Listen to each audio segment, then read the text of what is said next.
Monday, the 9th of May. Welcome everyone to the program. Good afternoon, wherever you are. This is Business Incorporated. I am Bosin Omofaye. Let's get the program started. The biggest story today on planet Earth.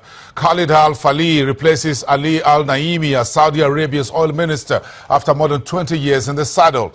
Meanwhile, the Nigerian government to run 6.06 trillion naira budget for 2016 had the international analyst community perceiving this latest bill. Plus, 300 prominent economists call for new global rules forcing companies to report taxable activities country by country and publicly. Let's get started from Saudi Arabia. The story you may have already catch up in the news. The country's King Salman has removed the veteran oil minister Al-Naimi as part of a broad government overhaul. Ali Al-Naimi has more than 20 years in the role, but now been replaced by the former health minister Khalid Al-Falih. Saudi Arabia, the world's largest crude exporter, unveiled major economic reforms last month aimed at ending the country's dependence on oil. About 70% of Saudi Arabia's revenue came from crude oil last year, but that has been hit by falling oil prices. The government shake-up announced in a royal decree sees a number of ministries merged and others, such as the Ministry of Electricity and Water, scrapped altogether. And this is also new. Global rules forcing companies to report taxable activities country by country and publicly have been called for by more than a group of 300 prominent economists. In a letter to world leaders, the group urges the United Kingdom to take a lead in the push for more tax transparency. Poor countries are the biggest losers from tax havens, according to them. The letter's signatories, coordinated by charity firm Oxfam, include best-selling author Thomas Piketty and 2015 Nobel Prize Economics winner Angus Deaton. The letter comes ahead of the UK's government's anti-corruption summit on Thursday this week, in which Nigeria's President Muhammadu Buhari will be attending and delivering an address.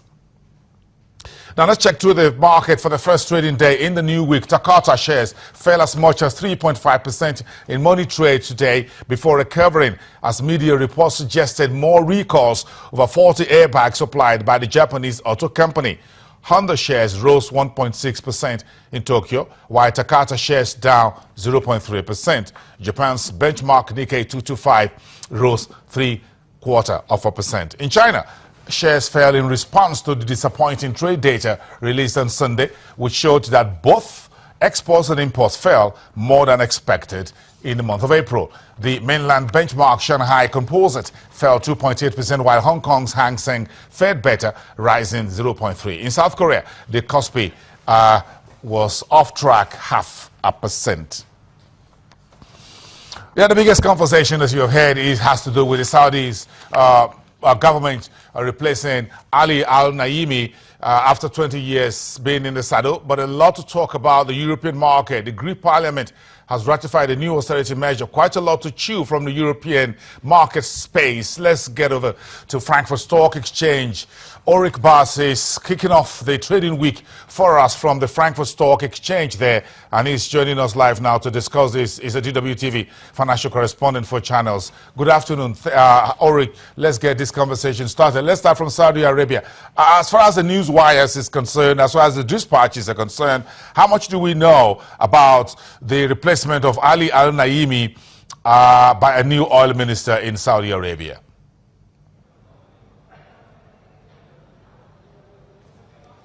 I'm sorry, Boyson. Could you repeat the question, please? There was so much background noise. There were voices. I couldn't understand your question. Yes, we apologize about that. Ulrich, my question was about the replacement of Ali Al-Naimi by the Saudi government by a new oil minister. How is the market taking that news today? What do we know from the dispatches? I think for the oil market, that's a piece of good news that the new oil minister, his name is Khalid Al-Falih, is insisting that oil policy in Saudi Arabia is going to remain stable. That is, he doesn't plan any new revolutionary things. Perhaps in the long run, not quite that good news, because Saudi Arabia was insisting on producing at full speed, and so in a way that's putting pressure on the oil price, has been, and it seems that's to be the policy policy in the future as well. It remains to be seen how strong this oil minister is, this new one. The old one was legendary. He served for about 20 years. Whenever something about oil came out of his mouth, the oil markets read that and reacted immediately. He was a very strong figure. Saudi, of course, a huge oil producer.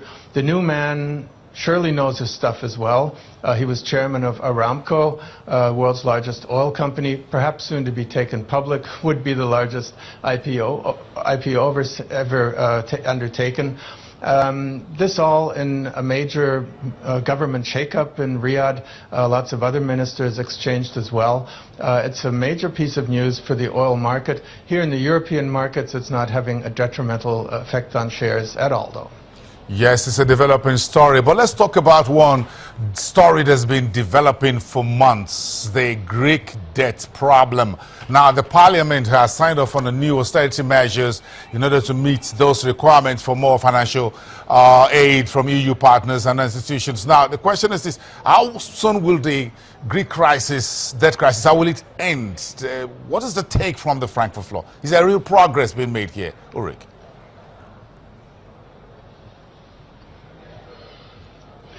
It's not going to end anytime soon, and in fact it will be ongoing. And sure, the Parliament now decided on austerity measures. Yesterday the Euro finance ministers, it's almost 3 o'clock Central European time here, Frankfurt time. They'll be sitting down together shortly to discuss the Greek situation and decide whether what was decided in Greece in the parliament there is enough to pay the next installment of rescue aid money that Greece needs urgently. And depending on that, the market will react in a first reaction right now because of the austerity measures decided on. The DAX, for example, here in Frankfurt is reacting quite positively. It's getting its major lift from that piece of news.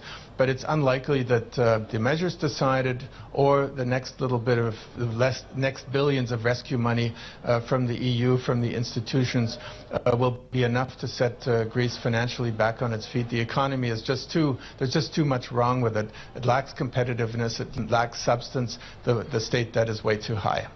Yes, but again, one company there in Europe, I'm not sure if Volkswagen is part of the rally that we see there across the ticker tape today in Frankfurt about this auto giant. So, important investor, one of the key investors in Volkswagen says there are issues with the management practices. How is that going down with the traders? And back to the question, is that part of the bullish sentiments we've seen today on your market? Ulrich?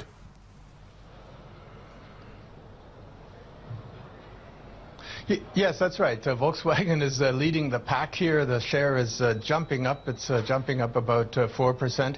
And surely that's also one of the engines, if you will, that's pulling the market upwards. TCI, short for the Children's Investment Fund. Chris Hohn is the leading figure there, and he's made a name for himself in other cases as well as a very aggressive, very assertive investor. And he is criticizing VW management in no uncertain terms. They're mismanaging, they're basically milking the company for their own enrichment, not taking the consequences from the lack of success now, and they're also allowing too much to be paid out to the employees, to whose detriment? To the detriment of the shareholders. Now he says if Porsche and PH families of the state of Lower Saxony here in Germany as major shareholders are willing to take that, that's one issue. But minority shareholders like the TCI, they don't want to see that. So very harsh words, indeed echoing some of the criticism I hear daily when I talk to people about Volkswagen here, but this coming from a very influential voice.